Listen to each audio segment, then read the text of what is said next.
কালু, এভাবে গরিব হয়ে থাকতে আর ভালো লাগছে না। কবে যে ধনী হব, কবে যে গা ভর্তি গহনা পরে ঘুরে বেড়াবো, কবে থেকে যে এই কুড়ে ঘরে আর থাকতে হবে না। উফ, আর ভাবতে ভালো লাগছে না। ঠিকই বলেছো কাকুলি, বান্ডিল বান্ডিল টাকা হিসাব করতে পারলে খুব ভালো লাগতো। হে বিধাতা, হয় এক বস্তা টাকা দাও, নয়তো টাকা আয় করার পথ দেখাও। মারে, কেউ বাড়িতে আছিস? শুনতে পাচ্ছিস কেউ? এ সময় আবার কে বিরক্ত করতে এলো? কি হয়েছে? কি চাই? এভাবে ডাকছো কেন? মারে, আমার বড্ড পিপাসা পেয়েছে, আমাকে এক গ্লাস ঠান্ডা পানি খাওয়াবি? ঠিক আছে, দাঁড়াও, আমি পানি নিয়ে আসছি।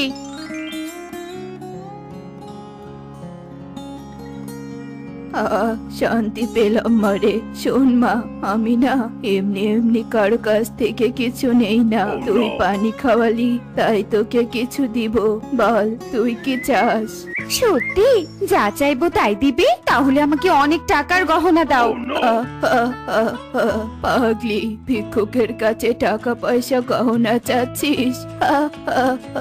ওসব আমার কাছে কিছুই নেই রে মা। আমার কাছে শুধু এই গোলাপি লেবুই আছে। এই নে, লেবুটাই রাখ। এই লেবু দিয়ে আমি কি করব? লাগবে না আমার এই গোলাপি লেবু। নে রে মা, নে।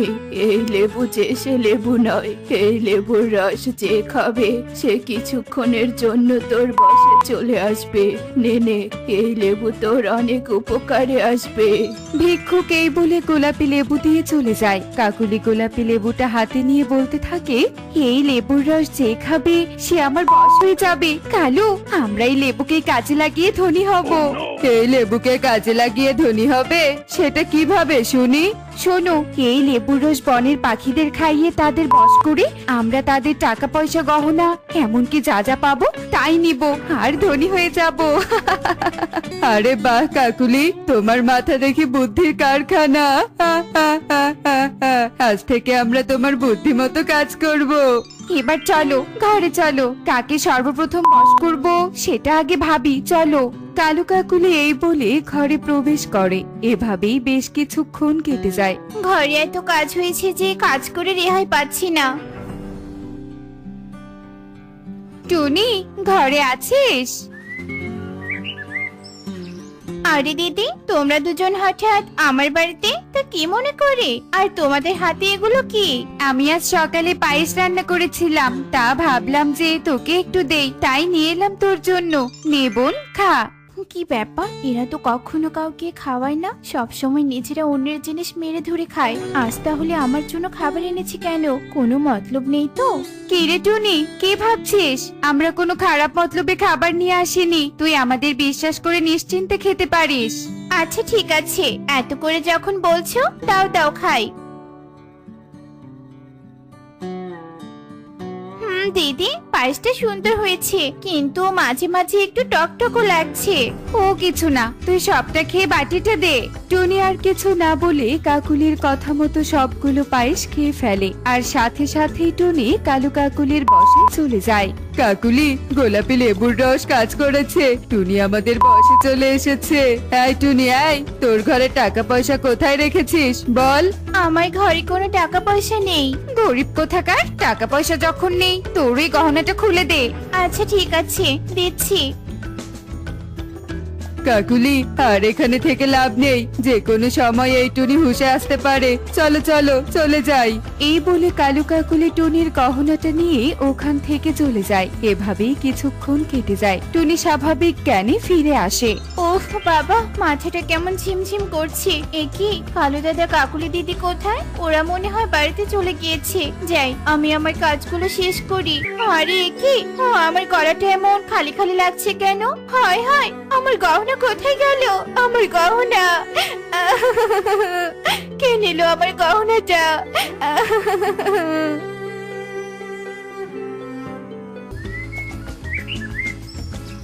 ও ইগল দাদা, এই ভর দুপুরে কড়া রোদের মাঝে এত তাড়াহুড়ো করে কোথায় যাচ্ছ?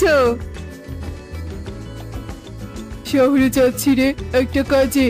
তোমাকে দেখে অনেক ক্লান্ত লাগছে, আমাদের কাছে ঠান্ডা শরবত আছে, খেয়ে যাও। তাই নাকি?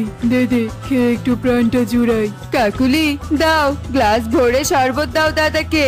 কালুর কথা মতো কাকুলি ইগলকে এক গ্লাস শরবত দেয়। ইগল শরবত খেয়ে টুনির মতো ওদের বশ হয়ে যায়। ইগল দাদা, এবার বলো তো তোমার ব্যাগে কি আছে? আমার ব্যাগে 50,000 টাকা আছে। এই টাকা নিয়ে আমি শহরে যাচ্ছি ব্যবসা করার জন্য। তাই নাকি? শোনো, তোমার ব্যবসা করা লাগবে না, টাকাগুলো আমাদের হাতে তুলে দাও। আচ্ছা ঠিক আছে। যাও, এবার তুমি শহরে না গিয়ে বাড়িতে যাও, আমরাও আমাদের বাড়িতে যাচ্ছি। কালু কাকুলি ইগলের টাকার ব্যাগটা নিয়ে তাদের বাড়ির দিকে চলতে থাকে। ইগল কালুর কথা মতো বাড়িতে চলে আসে। কি তুমি এত তাড়াতাড়ি বাড়িতে চলে এলে কেন? এই ইগল, কি হয়েছে তোমার? ইগল, কথা বলো। ইগল।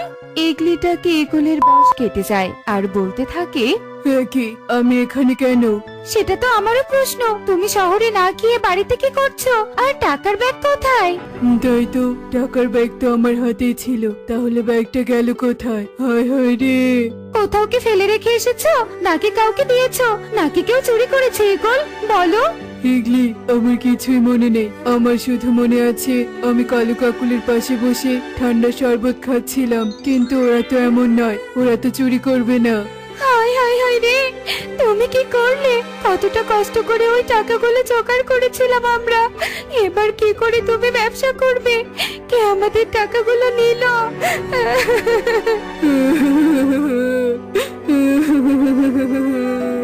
ইগল আর ইগলি কান্নায় ভেঙে পড়ে। এভাবেই বেশ কয়েকদিন কেটে যায়।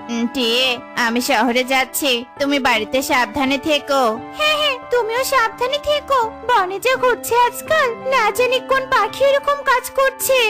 তুমি আমার জন্য আশীর্বাদ করো, আমি যেন ওই বদমাশ পাখিদের চক্করে না পড়ি। এবার থাকো, চললাম আমি, আমার দেরি হয়ে যাচ্ছে। এই বলে তোতা ঘর থেকে বেরিয়ে শহরের দিকে চলতে থাকে। এভাবে অনেকক্ষণ কেটে যায়। তোতা যেই কালু কাকুলির ঘরের সামনে চলে আসে, তখনই শুনতে পায়, দেখো কাকুলি দেখো, কত টাকা গহনা পেয়েছি আমরা পাখিদের বশ করে। এভাবে পাখিদের গোলাপি লেবুর রস খাইয়ে বশ করে টাকা পয়সা গহনা নিয়ে আমরা দুজন হয়ে যাব এই বনের রাজা আর রানী।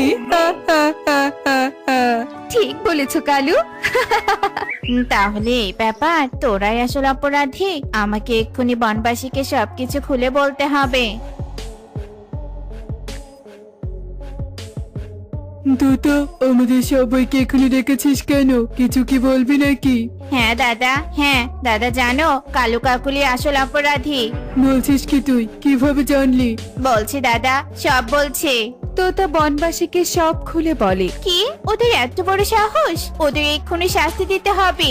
টুনি, মাথা ঠান্ডা কর। ওদের শুধু শাস্তি দিলে হবে না, আমাদের যে টাকা পয়সা গহনা নিয়েছে সবকিছু ফেরত নিতে হবে। কিভাবে ফেরত নিব দাদা? ওদের লেবু রস ওদের খাইয়ে বশ করে সবকিছু ফিরিয়ে নিব, আর তারপর ওদেরকে এই বন থেকে তাড়িয়ে দিব। ঠিক বলেছো দাদা, এবার ওদের চোখে চোখে রাখতে হবে। যখনই ওরা কোনো পাখিকে বশ করতে ধরবে, ঠিক তখনই সেখানে আমাদেরকে যেতে হবে আর বুদ্ধিমতো বাকি কাজ শেষ করতে হবে। ঠিক বলেছিস, চল সবাই গিয়ে ওদের ওপর নজরদারি করি।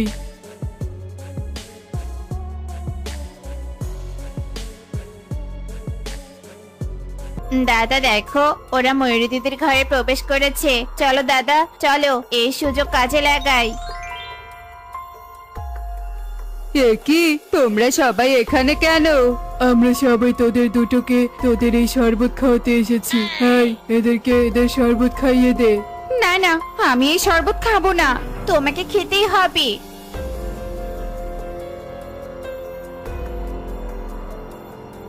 এই বজ্জাতের দল, এবার আমাদের টাকা পয়সা গহনা যেখানে রেখেছিস সেখানে নিয়ে চল আমাদের। ঠিক আছে, চলো আমাদের সাথে।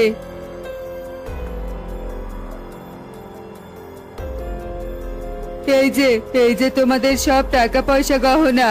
এই নে সবাই সবার জিনিস নে। সবাই সবার টাকা পয়সা গহনা নিয়ে নেয় আর তখনই কালু কাকুলির জ্ঞান ফিরে আসে। এ কি, তোমরা সবাই আমাদের ঘরে কেন? আর তোমাদের হাতেও সব কি? বজ্জাতির দল, আর নাটক করে লাভ নেই। আমরা সব জেনে গিয়েছি, এবার আমরা তোদের এই বন থেকে তাড়িয়ে দিব। আমরা ভুল করেছি, আমাদেরকে বন থেকে তাড়িয়ে দিও না। দাদা দিদিরা, দয়া করো, আমরা আর কখনো এমন কাজ করব না। কালু কাকুলি অনেক অনুরোধ করে, কিন্তু বনবাসী তাদের অনুরোধ না শুনে বন থেকে তাড়িয়ে দেয়। এরপর বনবাসী বেশ সুখেই দিন কাটাতে থাকে। এমনই সব মজার মজার শিক্ষণীয় টুনি পাখির গল্প পেতে আমাদের সাথেই থেকো। আর গল্পটি কেমন হয়েছে তা কমেন্টে জানাতে ভুলো না কিন্তু। Bye bye.